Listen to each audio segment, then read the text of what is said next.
listening to the Nerdy Harry podcast. Watching the Nerdy Harry channel. Hi, Nerdy Harry. You're watching the Nerdy Harry channel.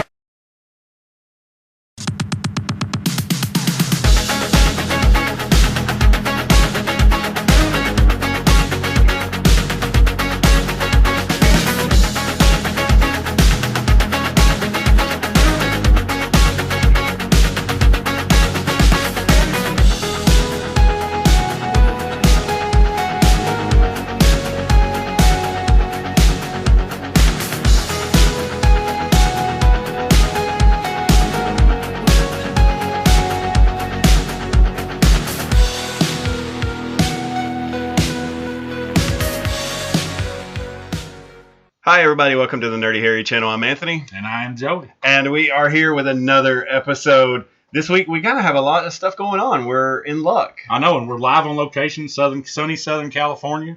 I mean, this is great, man. Being out by the coast today, y'all know it. I mean, man, that breeze off that ocean is amazing. Turn the game down a little bit. We're out here trying to get, guys, some nuggets of information for you, so we just went into the snake pit, so to speak. Well, Joey's actually in Southern California. I'm here back in Cookville. Joey's on Skype, so I appreciate Joey joining us. Oh, man, I was trying to bring you in with me. How you doing, Joey? Good. Doing great. It doesn't seem like a whole lot of stuff's going on, so why don't we just maybe start getting back to talking about our movies, like little-known facts about our movies, and kind of doing semi-little reviews of classics. And I think we're going to start doing that again. Definitely, let's do a classic, our kind of classics, and hopefully yours as well. And I chose the Neverending Story, and thankfully, also Joey was all in on that. It's a childhood classic. We're going to get to that a little bit later. But starting off, let's get started with kind of some silly trailer drops tomorrow. Joey, what do you think? I'm pretty excited, man. I'm actually ready to see some new footage, which I'm hoping that they will they will show some new footage. Obviously, I would say, and I'm just ready to see where we're going with it. It seems like it's been forever since we've seen or heard anything out of Justice League. And, I mean, it's got to be basically in the can right now, so to speak. So, I mean, let's see some stuff and let's get excited for it. Yeah, what did you think of the photographs that they posted yesterday? Of course, he wears the lightning as his signature, logo. But, I mean, it looks cool, and I mean, when he's moving around and you can see the lightning flashing around him, that's really neat. Yeah, so I'm kind of digging that, more so than I thought I would. Yeah, me too. I was worried about that as well. And we got to see Cyborg today, and, contrary to some of our fans' opinions about Cyborg, because I think some people are a little disappointed with the casting, but, I mean, look, with a couple of seconds that we've seen, I'm excited for it. And what did you think? Did you like the Cyborg look as well? Well, I've never. What we've seen. I think it looks pretty cool. I mean, it's a lot of. Put it this way, it's a good thing that Transformers was made 10 years ago or 12 years ago because that technology is now you're seeing it with a character like Cyborg where they can make someone look like that, And even Iron Man to a certain extent. Iron Man helped with that as well. So. Yeah, I'm really excited for it. Do you have any idea, is it going to drop during the midday or evening or what? I have no clue. We'll have to keep an eye on that. But it just, I think they did the smart thing this time. They're building up to the little trailer release. Hopefully, though, they don't show too much. I don't save it for the movies. I'm okay. Keep me wanting more. And I hope they don't think, well, let's show them stuff and get them really pumped. And look, if you're a comic book fan, you should be pumped already. I mentioned the other day, I know Adriana was talking about, she was worried about the origin thing that Marvel's kind of one-upped on DC already. And, Joey and I if you've been listening to our podcast, obviously, we've been disappointed as much as the rest of you about the DC films. But that being said, like I mentioned the other night on Facebook, on our channel, look, Zach did The Watchmen, and there was no origin stories for all those characters. He jumped right into it and did a great job on it. Also understand that when Batman vs. Superman, I didn't think about this, Joey, I'm going to get your opinion on this.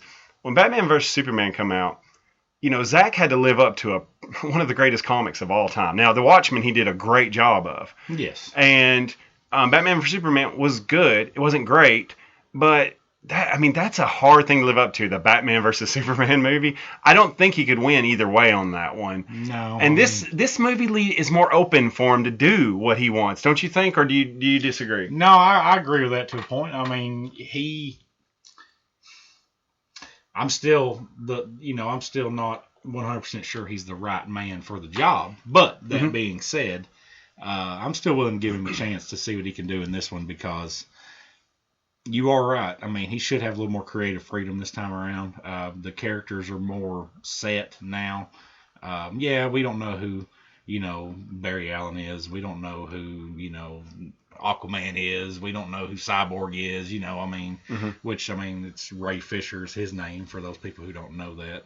Super athlete or something like that, football player. But we'll see their origins somewhat in this. But that being said, I don't need to see their origins, And that's another thing we were talking about earlier. Do we really need to see the origins of any of these characters? I mean, we're going to get the Wonder Woman movie this year. Of course, Aquaman's being filmed as we speak, I believe. They're going to do what they need to do to get these characters out there. And let's just ours and just relish in the moment. Yep. Instead of having all these expectations about what it should or shouldn't be. Let's just go enjoy it for what it is. Yeah, absolutely. Couldn't agree more. And, and I'll say this as well, because I told you this before we got on. You can hate it for the rest of your life after it comes out. You can talk about how much it sucked and everything, because then you have the right to be, mad at it or upset about it. But as a comic book fan, we should be excited, I think, for this movie. I've tried to have a different perspective this week, and I feel like I'm back to being excited for it again. So I'm trying to do the other side of the fence of it, Yeah. But I get why people are nervous and worried. But you know what? It's not out yet, And then we're only getting a trailer tomorrow, which is maybe 3 minutes of a 2.5-hour movie. So even if the trailer sucks tomorrow, who cares? Let's just wait for the movie. Let's be excited for the movie, and we'll go from there. What do you think? Is that pretty much sum it up for you, Joey? Agree. Okay. All right, so moving on, you shared something on Facebook the other day I wanted to talk about, because I didn't have a chance to really study on this much, but I want to get your opinion on it. Venom standalone movie. Are they saying this is connected to the movie Life? That's the rumor that's out there, and now that I've seen the trailer for Life and seen some scenes that's been put online, because I'm on Twitter, so I get to see a lot of these like 2 or 3 minute scenes. They do it on Facebook too, but I think Twitter it's more of a thing on there. But that being said, I could see that actually being a way, and there's the perfect person in this movie to be able to play the Venom character.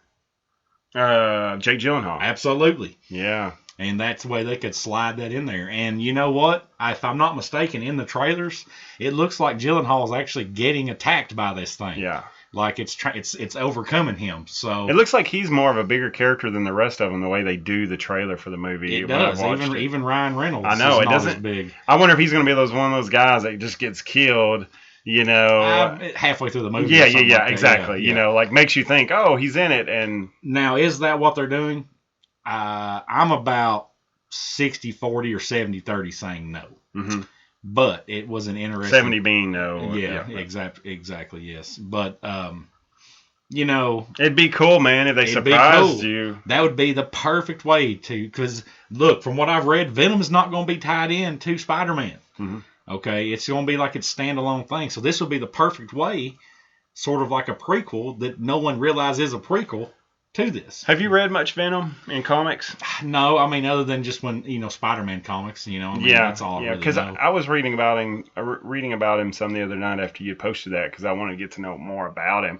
And apparently he's more of a good guy now. He's an anti-hero. Yeah, an anti-hero, which is mind-blowing to me, because I grew up with... I think he's now Agent Venom or something like that. He works for S.H.I.E.L.D. or for someone, Sword or someone like that. That's crazy. See, I hardly ever read the Marvel comics, so that was surprising to me. But yeah, and by the way, if you don't know the movie we're talking about Life. Is it coming out this weekend? Yeah, it came out today, I think. Yeah. Oh, is it today? Okay, because it looks, even if it's not Venom related, it still looks like a good movie. I think that and Power Rangers are the two movies coming out today. And Chips. Yeah, well. Unfortunately. Well, that's probably good enough to rent on like Redbox or something. Yeah, well, they'll run another childhood show favorite. So that time about Venom. Hey, I want to get this to you. Great news for Joey here. Second season of Legion on FX. It's been called for. So absolutely. You excited, huh? I'm excited, man. I love the other night on the season finale. which they did 7 episodes this first season. We got a glimpse of the wheelchair with the X on the wheel.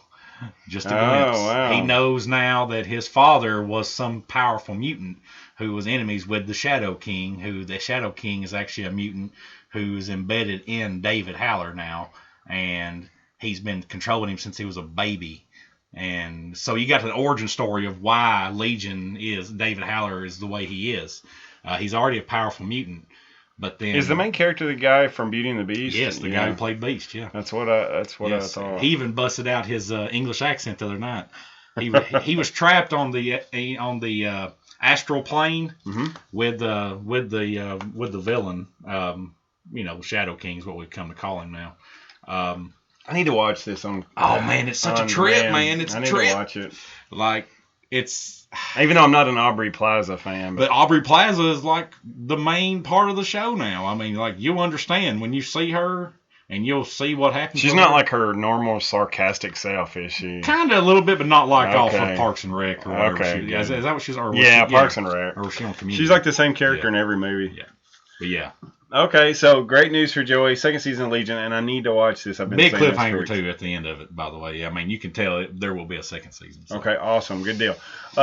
Surprising news the other day. I'd seen this on Facebook, and I think this excites Joey and I both. Yes. Henry Cavill, Mission Impossible 6 role. What do you think about that? I think they have handpicked him to take over Tom Cruise's role. Not to be Ethan Hunt. Right, but just to be, Yeah, because I almost put that and I thought, I was like, no. Maybe it's going to be like a baton handing off thing, for the movie. The way I look at it is does he die? This is just my theory. I don't think Ethan Hunt dies, but I think Ethan Hunt will take over, the Mission Impossible force. He'll take over MIF, and he'll become the head guy because he's getting old. And who better to lead them than the guy who knows how to do everything? And I think they originally thought that with Jeremy Renner. But then after they got in there with it, they was like, this just doesn't feel right. Renner he's the same age almost as Tom. He's right there with him. But Henry Cavill's 32, 33 years old. He can pick up the baton and go with it. And he's a good-looking guy. He looks like like I said, if you've seen the movie The Man from U.N.C.L.E., you can see that he can pull that sort of that secret agent, character off. I think it makes perfect sense if that's the road they go down. I could also see it being another thing where he's the villain, because I like to see Henry as a villain. That would be okay too. And I'm just excited there's another Mission Impossible. I don't know how. I know, man. They keep getting better and better. We must be the only ones that love these things, because I never hear anybody talking about how awesome they are. But I'm like, I have to tell people, I'm like, they're a great movie. Watch them. People knows because every time one comes out, it makes $500 million.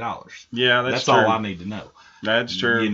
Which is pretty impressive for a franchise that isn't, like overly hyped. If you really think about it, it's really not. You don't hear nothing about it until half a year before they come out, and then there you go. Well, it's like we said last week. I think it was last week we talked about it. Tom Cruise is our Arnold Schwarzenegger, Sylvester Stallone action guy now. He's the action guy. For kids growing up that watch action movies. I've let my boys, we've watched the Mission Impossible movies because, man, they're great, man. I really love them. The action's great.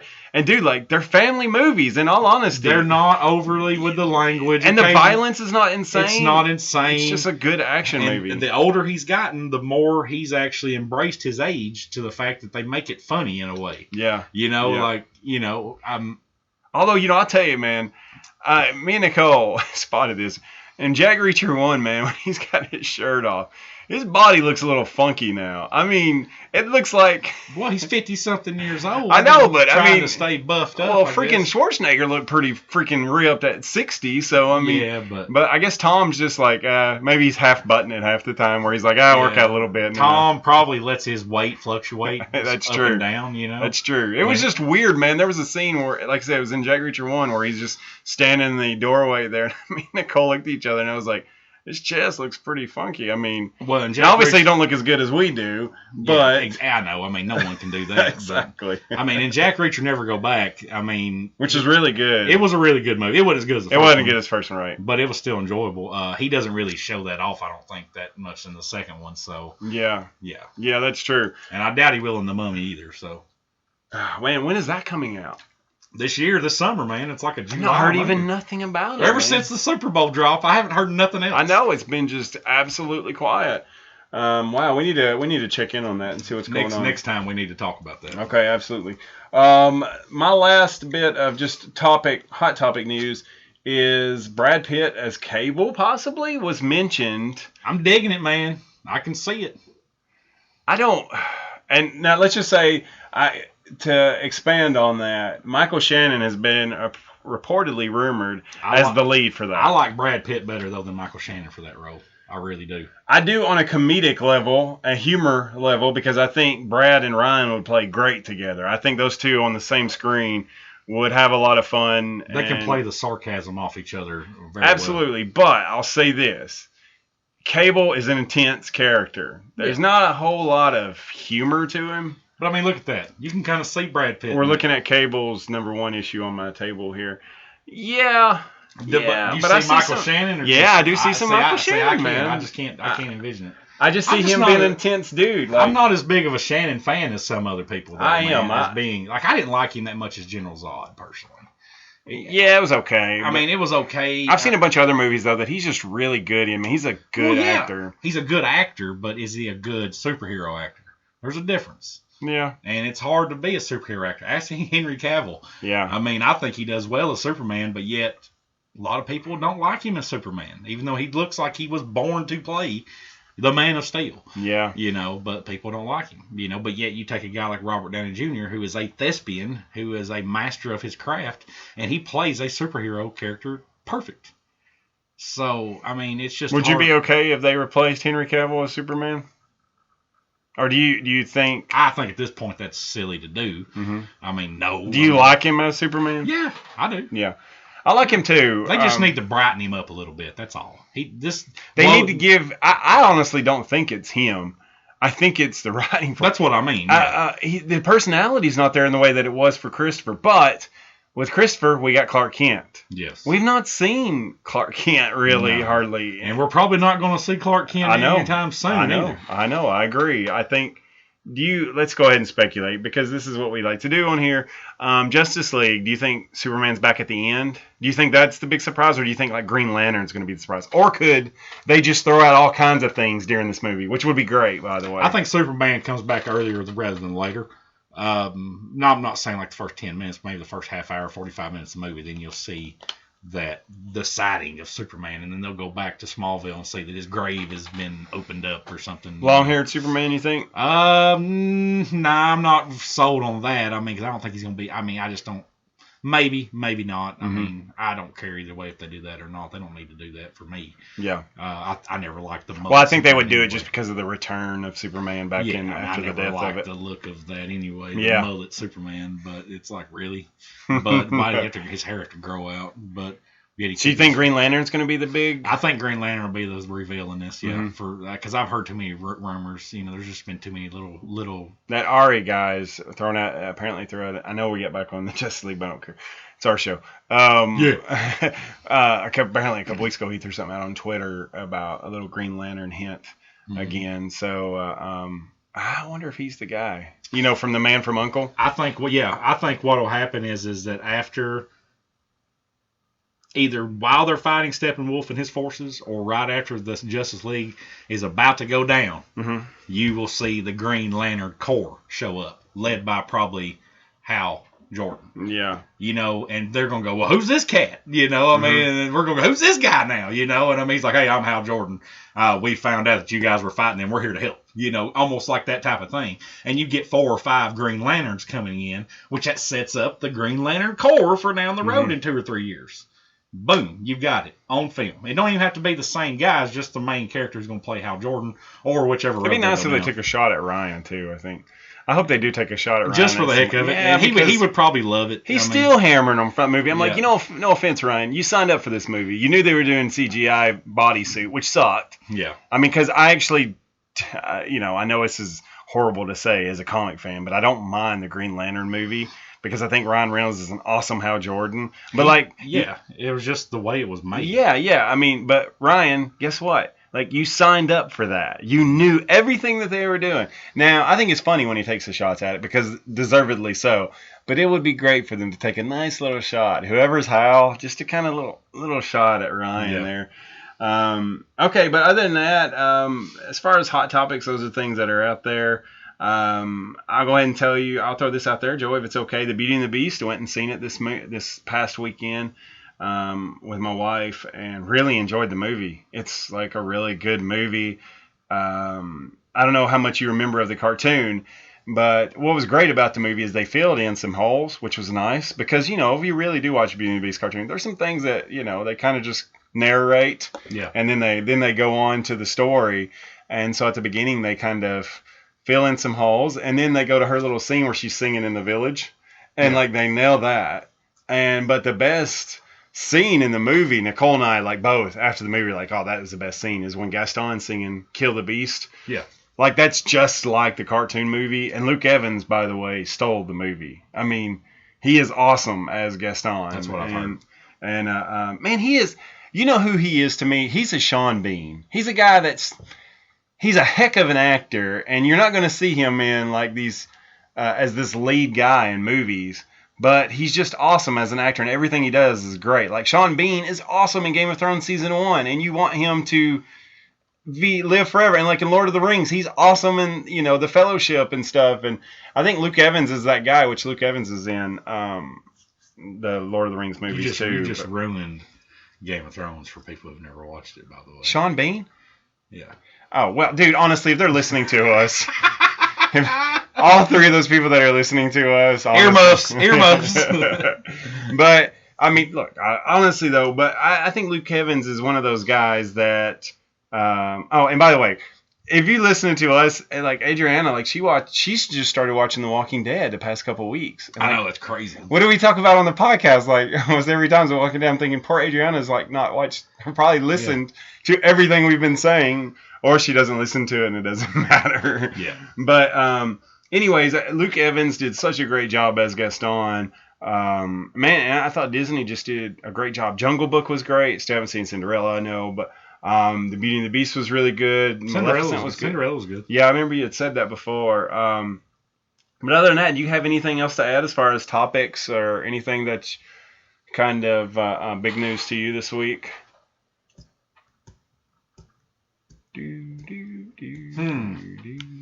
Trying to think. I don't really. Nothing popping up in the brain there? No, because about everything I've seen. You're Walking Dead.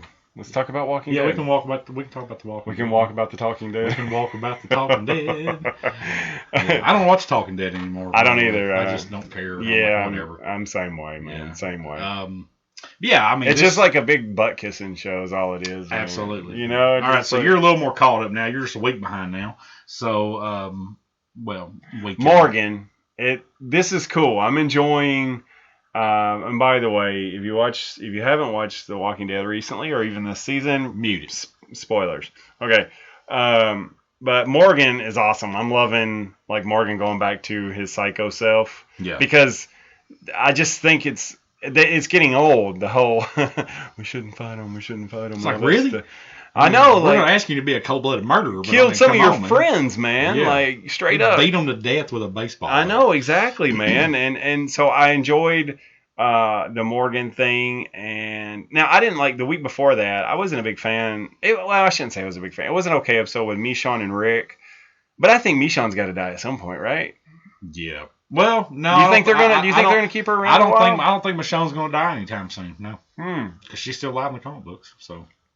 Yeah, that's true, but so is what's her name, the blonde-haired girl, but Andrea. Again, I've always speculated on this that they did that because they miscast her, and so they had to get rid of her to fix their mistake, basically because they had made a mistake with her, and they realized it after the fan uproar of whoa, Andrea this is terrible. This isn't who she is, She's a strong woman, not this submissive person, who just is going to go follow anybody like the governor. So yeah, that's true. I think though, I'm glad everything's life is great for Rick, but I kind of disgusted Rick and angry Rick.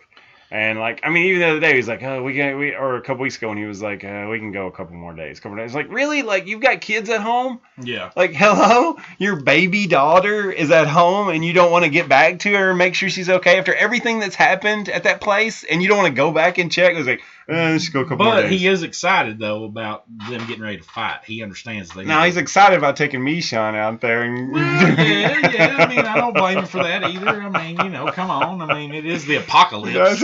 That's what I go out. You might as well go out happy, brother. You know what I'm saying? So I can dig it. I mean, it's like you might go around the corner and there'll be 18 zombies that is going to eat you. That's true. But you don't want to get too crazy out there in the woods and get caught. Okay, you know what? Let's stop. We can go bad really quick. Can you give me just one more minute, please? 20 seconds. 20 seconds. That's all.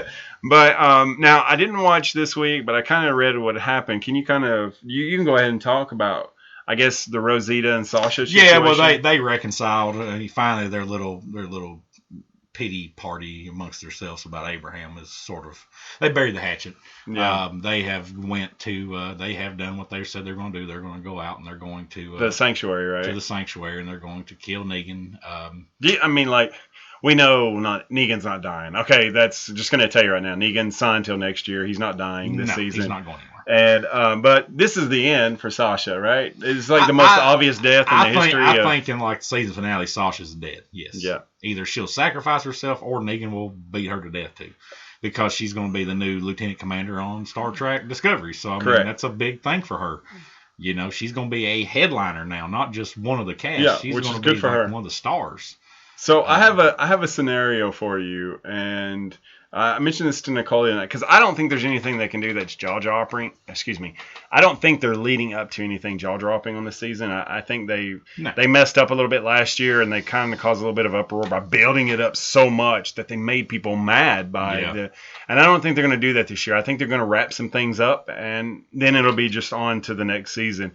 But I'll tell you something I would love to see that would blow people's minds, and I don't think it'll ever happen. But I would love to see them catch Rosita, and I'd love to see like Rosita find Eugene and be like, what are you doing? Like, I'm here to kind of, you're supposed to be like a prisoner and you're living it up. Well, I'll tell you this now, because you haven't seen the episode. When they are going to break into the sanctuary at the end, Eugene is there, and they're like, hey, they kill a guy that's with Eugene. They shoot him in the head, and they say, hey, come on, we'll bust you out. And he's like, no, I'm not going with you. I don't want to go with you. I mean, he's all in, man. Okay, so here's my thing. You ready? So he's all in, and then he runs back inside, and then that's when Sasha goes through the gate and then uses like a bicycle lock and keeps Rosita out and says, hey, it's not your time yet. What would you think if they catch Rosita and Negan makes Eugene kill Rosita? Would that not be awesome? That would be pretty awesome. I mean, like a way to kind of make you go, oh, crap, he's bought into this. Well, the way it looks right now, I mean, Eugene is like, he's second in command of the sanctuary, man. Why on earth would he want to go back to, He wouldn't. I mean. And I think he is, at first, and I admit, I was one of the ones that believed that he was tricking Negan. And maybe he still is. He could. And that would be a great, thing, too. But I think he's bought into, like you said, I'm the number 2 now, really, I guess, essentially. I'm pretty important here. And I just think that would be such a jaw-dropping moment if Eugene had to kill, his buddy there. And because I'm ready for Rosita to just be gone. It's the most... Yeah, me too. I mean, it's just getting on my nerves. I know, man. Like, blah, blah, blah, it's blah, like blah. But I think she's 40 changing. pounds soaking wet. And, she's just... When she sits in a chair, she's Rambo or something. Really, I mean, don't get me wrong. I mean, but it's just like She's a lot better looking than Rambo. Well, I don't know. In Rambo 3, there was this one scene. John did that pretty good in that movie. But The Walking Dead, we got 2 episodes left. What are you expecting for the last 2 episodes? Well, I mean, they're going to get Oceanside on their side. The Kingdom's getting ready to fight. The Hilltop's been ready. Alexandria's ready. I mean, I think you're going to see them all join forces, and they're heading that way. I think that's how the show will end. And you talk about putting a bow on it, but that's the cliffhanger. Is they're together, and their aren't going to work out. I think so too. I think they're going to mess with them. Yeah. Wouldn't it be wild if they're with Negan? Yeah, they probably are. But at the end, you're going to see them heading towards the sanctuary or their outposts or whatever. I think they take the outposts out first before they actually attack the sanctuary. They got to take out the other little guys first before they can actually go hit the big main target, So they can do like a surgical strike almost and take out those guys, and then. Yeah, I felt that was really shady when the scavengers were more, and I was like, wait a minute, hold on here. So I wouldn't be surprised if And one other thing too, that was a pretty big moment in the show is that Daryl apologizes to Maggie because he blames himself for Glenn. Yeah, it's a pretty big monkey on his back there. And she tells him it's not his fault. She's like, it's not your fault. She's like, I think her words were, you're one of the best things that there is now in the world. You're one of the better things in the world now. Oh, that's cool. You can't blame yourself for that. She was like, Glenn was the same way. He loved you, so don't blame yourself. It's not your fault. And he cries and they hug and blah, blah, blah, Yeah, it was kind of a heart. Chopping onions moment. It tugged at the heartstrings a little bit. But, I mean, that's good to see that and get that out of the way because that has been an underlying thing. Yeah. Oh, yeah. Daryl's been dealing with that the entire, ever since it's happened. You can tell because it's been a different Daryl.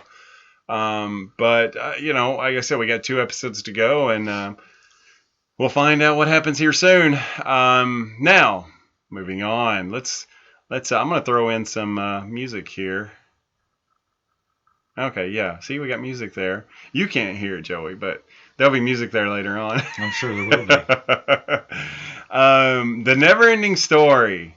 Now that we're on to our classic movie review for the week. Neverending Story. Joey, what did you think of it as a kid? Man, I'll just be honest with you. That movie freaked me out when I was a kid. Thank you. I mean, I'm so glad you feel this way. I'm not sure if I was like a fan of the movie. It's still weird today. I get like these weird feelings about it. Mm-hmm. It was such a strange movie. It is. And I was a little taken back. I was like, why does he want to talk about this movie? But then I was like, okay, well, I mean, it's not that I hated the movie. Mm-hmm. It's just it was weird, man. Yeah. It's kind of like the Labyrinth movie or, that's Eric Mason's favorite movie. I can't stand that movie. Stand that movie, man. I hate that movie. Or Willow was a weird movie in a way. Yeah, Willow is...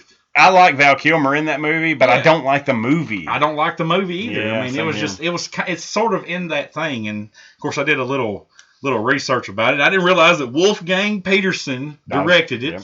It was his first English language film. Mm-hmm. Of course, you may know him in some of his notable works. He got 2 Oscar nominations for Das Boot in 1981. Classic he did movie Enemy as well. Mine, which is Louis Gossett Jr. and Dennis Quaid. He did In the Line of Fire. That's that's a Clint Eastwood movie. Clint Eastwood Secret Service movie. Good movie, by the way. Outbreak. That's Dustin Hoffman. Stone. Morgan Freeman. Isn't Sharon Stone in Outbreak? No, not Sharon Stone. No, who's the woman in Outbreak?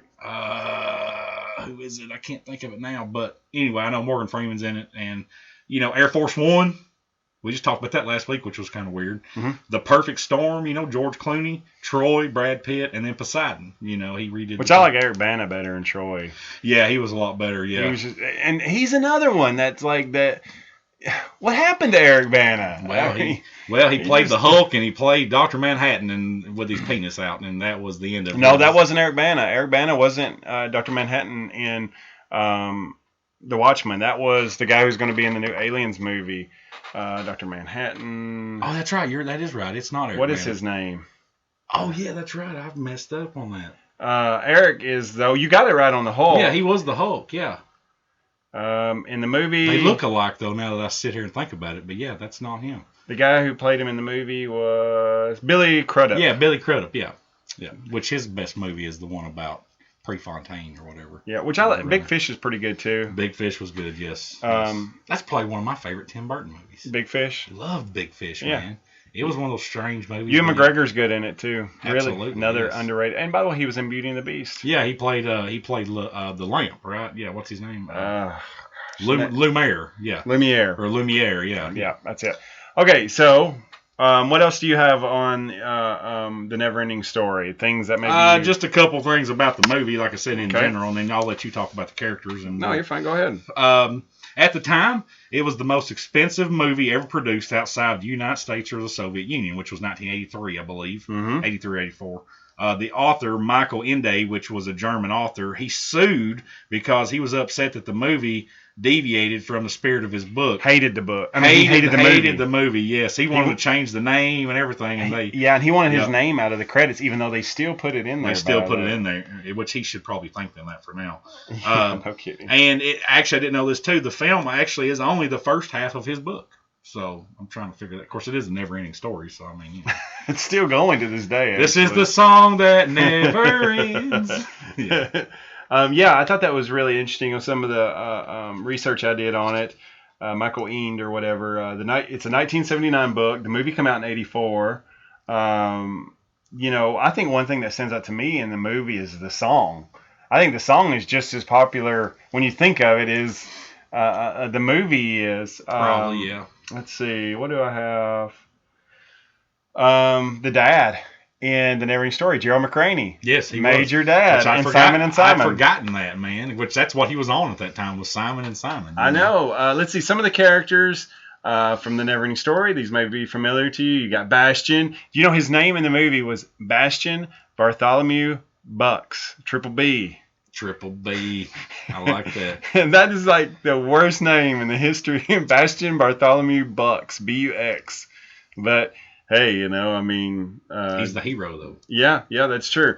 Atreyu, which little known fact, Atreyu was supposed to be green. Atreyu was green in the books. Really? And hunted purple buffalo in the books. Hi, everyone. This is Anthony with the Nerdy Harry channel, and the reason you're hearing me is because, unfortunately, we had some technical difficulties while recording this podcast, which really stunk because I was really looking forward to talking about the Neverending Story with Joey even more.